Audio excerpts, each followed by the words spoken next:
वित्त मंत्री निर्मला सीतारमण ने वित्त वर्ष 2026-27 के बजट भाषण की शुरुआत करते हुए कहा, माघ पूर्णिमा और गुरु रविदास की जयंती के अवसर पर मैं यह बजट पेश कर रही हूँ। बीते 12 साल के दौरान अनिश्चितताओं के बावजूद हमने स्थिर अर्थव्यवस्था को बनाए रखा है। हमने दूरगामी ढांचागत सुधार किए हैं, आत्मनिर्भरता को प्रमुख उद्देश्य बनाए रखा है, आयात पर निर्भरता को घटाया है।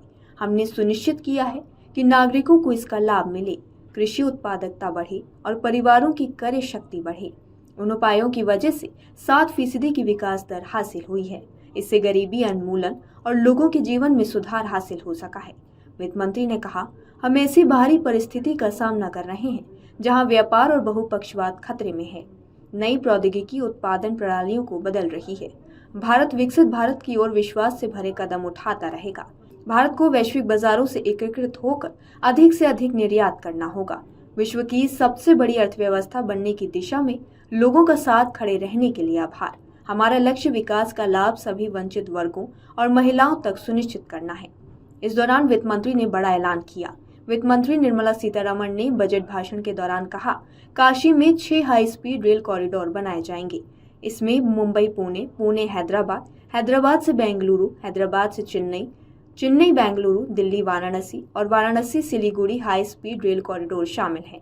केंद्रीय वित्त मंत्री निर्मला सीतारमण ने कहा, पर्यावरण के लिहाज से टिकाऊ पैसेंजर सिस्टम को बढ़ावा देने के लिए हम शहरों के बीच ग्रोथ कनेक्टर के तौर पर 7 हाई स्पीड रेल कॉरिडोर बनाएंगे। मुंबई से पुणे, पुणे से हैदराबाद, हैदराबाद से बेंगलुरु, हैदराबाद से चेन्नई, चेन्नई से बेंगलुरु, दिल्ली से वाराणसी, वाराणसी से सिलीगुड़ी। अपने बजट भाषण के दौरान वित्त मंत्री ने बताया कि 5 साल में 20 नए जलमार्ग शुरू होंगे। वाराणसी और पटना में जहाज मरम्मत सुविधा स्थापित होगी। समुद्री विमान VGF योजना की शुरुआत होगी। वित्त मंत्री ने बजट में किसानों के लिए भारत विस्तार AI एग्री टूल की घोषणा की है। इसके अलावा हर जिले में एक गर्ल हॉस्टल बनाने का भी ऐलान किया है।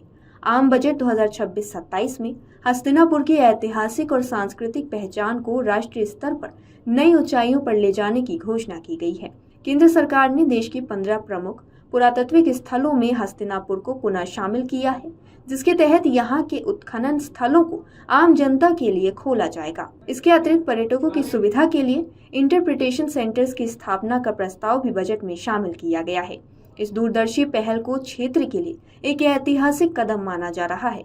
महाभारत काल की पांडवों की राजधानी के रूप में विख्यात हस्तिनापुर अपनी गौरवशाली अतीत को वैश्विक स्तर पर पहचान दिलाने के लिए लंबे समय से प्रयासरत था। बजट में की गई इस घोषणा से न केवल यहाँ की बहुमूल्य ऐतिहासिक धरोहर के संरक्षण को बल मिलेगा, बल्कि यह क्षेत्र पर्यटन के नए द्वार भी खोलेगा।